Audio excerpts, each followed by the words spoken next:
Anggap kotak yang kalian lihat di depan ini itu adalah 100 juta rupiah. Ini adalah 1 miliar rupiah. Ini adalah 10 miliar rupiah. Dan ini adalah 100 miliar rupiah. Di sini gue akan sharing rahasia bagaimana caranya membangun kekayaan. Karena di zaman sekarang 100 juta itu bukanlah uang yang ideal. Beli Avanza bekas aja udah susah. 1 miliar ya mungkin sedikit nyaman ya, tapi beli rumah pun nggak bisa. 10 miliar itu kalian mungkin udah ngerasa wah udah made it in life, tapi itu belum kaya. Menurut gua angka yang aman adalah 100 miliar rupiah. Dan di sini gua akan ajarin lu rahasia gimana caranya untuk dapetin kekayaan sampai 100 miliar rupiah. Nah sekarang kalian bayangin kalau ini adalah kalau 1 triliun ya. Nah sekarang kalian bayangin ya, satu kotak ini adalah 1 triliun. Dan ini adalah harta yang dimiliki oleh Warren Buffett. Kalian bisa bayangin nggak? Seberapa jauh ya kalian semua dengan orang-orang yang paling kaya di dunia. Sekarang kalian bayangin, ada manusia yang bisa capai harta sebanyak itu di dunia ini, sedangkan kalian sekarang mau senengin orang tua aja susah. Mungkin sekarang lu lagi banting tulang untuk kebutuhan hidup. Mungkin juga lu nggak punya banyak tabungan sekarang. Mungkin lu masih ngecek rekening lu ya. Bahkan akhir bulan ini gue masih selamat atau enggak. Biaya hidup itu semakin naik. Tapi lu ngerasa, kok gue punya gaji itu nggak naik ya. Lu ngerasa gaji lu itu kenapa nggak pernah cukup. Kenapa gaji gue nggak bisa naik. Kenapa gue nggak bisa dapetin uang lebih. Bahkan mungkin lu adalah sekarang seorang pelajar yang sedang cari-cari pekerjaan ya, sampingan, coba belajar yang giat untuk dapat nilai yang bagus untuk mendapatkan pekerjaan yang lu mimpikan dari kecil. Mungkin lu adalah pelajar yang mengejar ya mungkin nilai yang semu ya di era yang serba digital dan cepat berubah ini. Lu mungkin bahkan gak punya uang, bahkan sekarang masih jadi beban orang tua ya, belum bisa bikin uang, hanya membebani orang tua, minta-minta duit kerjaannya sambil nongkrong. Menjadi kaya, punya uang itu rasanya mungkin hanya seperti mimpi belaka. Lu mungkin sekarang bertanya gitu, gimana sih cara mereka melakukannya? Kok ada orang yang bisa sekaya itu? Apalagi lu mungkin mikir, oh ada yang bisa sukses di usia muda. Ini bikin lu kebingungan. Ini mungkin bikin lu marah. Atau mungkin perasaan benci ya. Mungkin kata-kata di dalam hati lu, mereka hoki, bapaknya kaya, mereka mah cuma bisa ini. Uang tuh gak bikin mereka berbahagia, pastinya mereka menderita, keluarganya pasti berantakan. Gua gak semintar mereka lah, mereka hoki aja, bapaknya udah kaya, gua gak ada modal, kok gak mungkin gua bisa mulai. Mungkin kalian berpikir seperti itu. Semua mimpi ya untuk bikin orang tua kalian bangga, bisa umrohin orang tua kalian, naikin derajat keluarga, beli mungkin rumah yang kalian mimpikan, lunasin KPR orang tua kalian, beli mobil yang kalian mau, itu terkesan jauh ya. Bahkan traveling, punya kebebasan, itu lama-lama semakin kalian merasa itu menjadi mimpi belaka. Lu nyampe ke penyadaran diri lu bahwa ini gamenya mah curang. Lu ngerasa lu dicurangi ya. Ada orang-orang yang korupsi, mereka bisa dapat uang banyak. Kenapa semua orang curang di dunia ini? Pengusaha itu semuanya jahat. Dan lu mulai menyalahkan faktor-faktor eksternal yang lu gak bisa kontrol. Oh ini karena begini, karena begitu, karena negaranya begini, gue miskin, karena begitu pemerintahnya gue miskin. Mulai lalu salah-salahin hal yang lu tidak bisa kontrol. Semua kesialan lu di hidup lu itu lu limpahkan ke orang yang bahkan gak kenal lu hidup. Tapi gimana kalau di sini gue kasih tahu kalian bahwa ada rumus pasti untuk kalian bisa menjadi kaya. Ada rahasia ya. Ini formulanya pasti. Dan lu juga bisa menang seperti yang lainnya. Tertarik? Mari kita mulai. Mungkin lu yang pertama datang ke sini atau kenal gue ngerasa gue itu bohong. Tapi di sini gue akan kasih kalian seperti dua jalan ya. Ibaratnya kalian mau telan pilnya atau enggak. Tapi gue kasih tahu, jalan ini bukanlah jalan yang mudah. Jalan ini adalah jalan yang penuh penderitaan, kesengsaraan, dan jalan yang penuh pengorbanan. Dan gak semua orang ya, mungkin dari ratusan ribu atau mungkin sampai jutaan yang nonton ini, yang berhasil itu gak nyampe 1%. Lu harus bisa telan kebenaran pahit ya, yang selama ini lu gak mau denger. Kebenaran pahit yang tidak pernah diajarkan oleh keluarga lu sendiri dan sekolah. Karena faktor lingkungan itu berpengaruh. Biasanya orang miskin ketika punya anaknya itu akan merasa dia gak akan pernah bisa jadi kaya karena kondisi keluarganya sudah seperti itu. Dan seperti gue bilang sebelumnya, Jalan ini gak akan mudah dan mungkin banyak yang gak berhasil dan mati mencoba di jalan ini. Tapi di sini gue kasih tahu kalian, di ujung jalan ini, kalau kalian sampai pilih jalan ini, itu ada kekayaan lebih dari yang kalian pernah bisa bayangkan, lebih dari yang bisa kalian pakai, dan itu akan memberikan kalian kebebasan untuk kalian pengen berada di mana. Karena uang tuh fungsinya sebenarnya untuk apa sih? Untuk lu nggak pernah harus bangun kalau lu nggak mau bangun. Untuk lu harus nggak pernah ketemu orang kalau lu nggak mau ketemu orang. Supaya jadwal lu itu kosong. Lu hanya mau lakukan apa yang lu pengen lakukan di dunia ini. Sama seperti gua. Kebebasan untuk nggak pernah mikirin uang lagi, dan uang itu nggak pernah jadi masalah di hidup lu.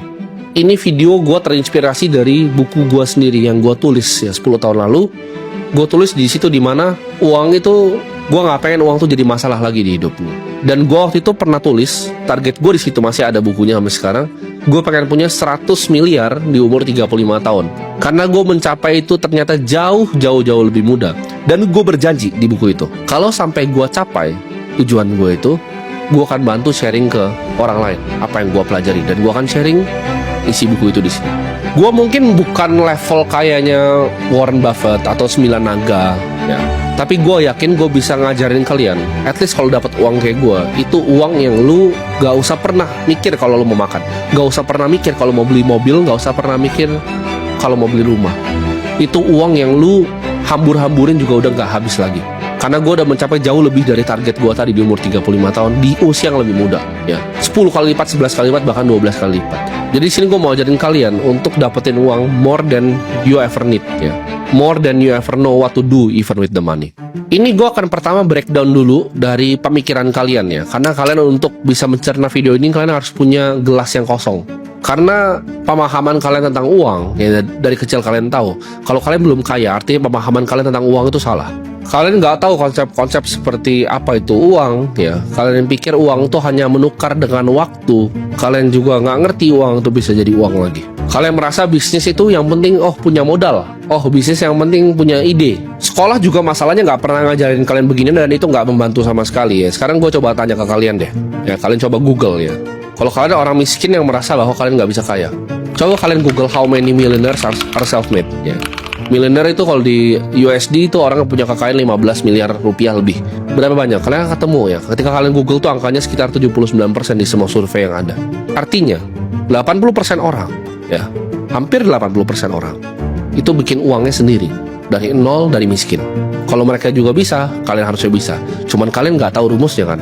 Lu harus riset ya pemahaman tentang uang yang didoktrin seumur hidup. Lewat apa? Lewat keluarga sendiri, lewat lingkungan, lewat teman-teman ya. Lewat bahkan tontonan lu sendiri ya. Kalian pernah pikir nggak kenapa orang-orang media itu bikin sinetron seperti itu? Orang kaya selalu apa? Betul, jahat ya. Kalian selalu potret orang kaya di jalan tuh kalau pakai mobil supercar itu jahat. Kasus-kasus yang lu lihat dari media massa, orang kaya selalu apa? Dia tertangkap korupsi, dia begini, dia begitu, ngerampok uang rakyat, begini begitu. Tapi kalian harus tahu semua itu adalah hanya panggung sandiwara. Ini semua bagian dari permainan mereka. Pemikiran paling berbahaya, ini gue kasih tahu kalian, formula yang bahaya ya. Kan ini gue mau kasih tahu formula yang benar, ini formula yang bahaya. Formula yang paling berbahaya di dunia adalah mikir uang itu sama dengan gaji. Formula yang paling berbahaya adalah mikir uang itu hanyalah gaji dari pekerjaan. Ini akan bikin lu cuman mau cari kerja ya. Lu sekolah ya, nilai bagus-bagus untuk cari kerja. Lu bangun pagi, lu nafas hanya untuk cari kerja. Lu mau tuker terus waktu lu untuk uang. Kalau lu beneran pengen kaya, lu pengen di jalan yang gue sharing ini, lu harus buang jauh-jauh mentalitas bahwa uang itu adalah gaji dari pekerjaan. Kita di sini semua ya, lu dan gue di sini itu punya satu resource yang paling berharga di dunia, yaitu waktu. Mau lu pakai untuk apa kan pertanyaannya? Waktunya. Karena resource yang terbatas tuh waktu. Uang tuh ada banyak sekali ya. Ada literally orang yang cetak uang dari langit. Gue kasih contoh ya. Lu jadi kasir nih. Lu nuker apa? Waktu lu untuk uang. Dan anggaplah lu jadi kasir yang terbaik di dunia. Apakah lu akan jadi orang kaya dengan jadi kasir yang terbaik di restoran itu? Jawabannya tidak. Apakah lu kurang kerja keras? Lu kerja keras kok dari pagi sampai malam. Tapi kenapa lu gak bisa kaya? Itu pertanyaannya kan. Karena formula yang lu pakai salah. Karena fungsi uang ya bagi orang kaya, untuk orang seperti gue, apa sih fungsi uang itu? Untuk gak pernah datang ke meeting yang gue gak mau, untuk gak pernah ketemu orang yang gue gak mau, untuk bisa bilang fuck you. Makanya ada terms ya, namanya fuck you money. Karena kalau lu nyampe uang certain 1 triliun, there's a lot of things yang lu bisa lakuin. Orang senggol lu bisa cabut dia sampai akar-akarnya. Banyak hal yang lu bisa lakukan ya, yang memberikan lu kebebasan dalam bergerak. Sekarang gue kasih contoh ya. Misalnya ini gue pindah lah ke negara sebelah aja biar lebih kondusif pembicaraannya. Kita ke Singapura. Let's say lu buang sampah gitu kan. Kalau lu buang sampah sembarangan, itu lu akan kena fine. Atau lu parkir sembarangan, mobil lu dikunci, terus lu kena fine. Lu disuruh bayar lah intinya ke pemerintah. Kalau ada pelanggaran yang bisa dibayar, berarti ada nggak pelanggaran itu? Nah itu pertanyaan menarik. Lu ngerokok sembarangan kena fine. Tapi gue berani nggak di sana? Misalnya, ya gue bukan orang yang buang sampah, tapi gue kasih contoh. Berani nggak gue buang sampah? Berani gue. Berani nggak gue ngerokok? Berani. Kenapa? Karena cuma bayar fine. Basically itu nggak ada untuk gue. Tapi untuk orang yang gaji UMR kena fine $300, kena sing 300, itu udah selesai habis uang. Untuk gue, kalau gue kena fine, bayar aja bos. Gitu. Itu adalah kebebasan uang. Karena uang itu nuker kebebasan dan juga waktu. Sedangkan lu mau nuker waktu lu untuk uang, itu udah kebalik formulanya. Karena di kerjaan ya, lu dihitung berdasarkan waktu yang lu ibaratnya clock in ke dalam kerjaannya. Maksudnya apa? Lu kerja nih, misalnya gaji 4 juta. Ya, lu kerja dari Senin sampai Jumat, ya berarti berapa tuh? 5 hari. 5 hari berapa per jamnya? 9 jam ya. 9 jam, 5 hari, 4 minggu. 180 ya kan. Sekarang 4 juta lu bagi dengan itu. 22.000 berarti waktu lu per jam. Lu ngumpulin 100 miliar dengan format seperti itu lu sampai tulang lu semua jadi busuk juga nggak akan pernah kecapaian. Karena gamenya bukan begitu cara mainnya. Lu nggak bisa jadi kaya lewat rute ini. Memang rute ini terkesan lebih normal ya, kan ada tangga karir dan segala macam, nuker waktu lu untuk uang terus. Cuma percayalah, ini lu cuma akan lari di tempat. You will get nowhere lakukan ini. Tapi gue ini sebagai orang yang udah pernah nyampe ya di tujuan yang lu mau capai sekarang. Kalau lu mau pilih jalan yang gue bilang, kalau nggak mau pilih jalan yang gue bilang, ya udah nggak usah nonton video ini. Gampang kan? Tapi kalau lu mau capai ini, gue kasih tahu ini bukan rutenya. Orang bilang, oke, bisa kok kaya dari tingkatin gaji sampai jadi direktur segala macam. Betul. Tapi lu harus hidup sangat frugal ya. Lu harus hidup sangat hemat. Gue itu bukan mau ngajarin kalian kaya di umur 65, karena gini, lu jadi dari bawah nih, misalnya lu kerja di bank, terus lu jadi direktur utama umur 65 gitu kan, terus lu mau pensiun, terus gajinya udah besar, miliaran gajinya, terus lu frugal hidupnya, tapi apa yang hilang dari waktunya hidup lu? Nah itu kunci di depan situ. Apa yang hilang dari hidup? Waktu lu udah nyelip bos. Lu tiba-tiba, gue udah 65 pensiun. Hal paling berharga di hidup lu itu udah slip away. Jadi itu bukan jalannya. Lu kalau mau jadi super kaya, lu harus lakukan itu di umur yang muda untuk benar-benar menikmati hidup ini. Lu nggak bisa kaya umur 65, itu gampang, semua orang bisa. Nothing special di direktur 65 tuh kan nothing special. Semua orang di sini gue yakin kalian pasti bisa ya. Dengan fokus di satu industri, cukup tekadnya pasti bisa. Tapi kalau kalian mau uang sebanyak itu yang lu nggak tahu bahkan lu ngapain dengan uang ya, lu nggak bisa pakai rute itu. Itu lu harus hidup frugal, baik-baikin orang, kalau meeting datang siap gitu. Ntar udah tua jadi komisaris independen, tetap datang ke board meeting, itu nggak enak ya. Dan sekarang mungkin lu tanya ke diri lu setelah gue jelasin yang tangga karyawan tadi dan menabung di kaya di umur 65, gimana sih ada cara orang yang sukses di muda ya kan? Mustahil kan lu pikirnya. Jawabannya apa? Mereka punya rumus dan jalan yang berbeda. Di sini gue akan ajarin kalian jalan yang gue ambil tadi ya. Nama jalannya adalah jalan kapitalisme. Ini cara kapitalisme bekerja. Ini kalian gak akan ketemu dimanapun. Kapitalisme itu adalah semua adalah market ya. Karyawan itu adalah market. Orang tua kalian adalah market. Semua adalah market. Manusia itu apa sih? Economic value sebenarnya dari sebuah market itu adalah manusia. Jadi semua orang yang kalian lihat di sekitar kalian, it's the market ya. Pasar modal finansial itu juga market. Tapi manusianya sendiri itu juga market. Kalian bingung maksudnya apa? Lu akan dibayar ya, lu akan dilempari uang sebesar value yang lu kasih ke market. Itu rumusnya. Bahkan bukan value kalau gue revisi, perceived value ya. Orang nganggep lu itu valuable atau enggak di market.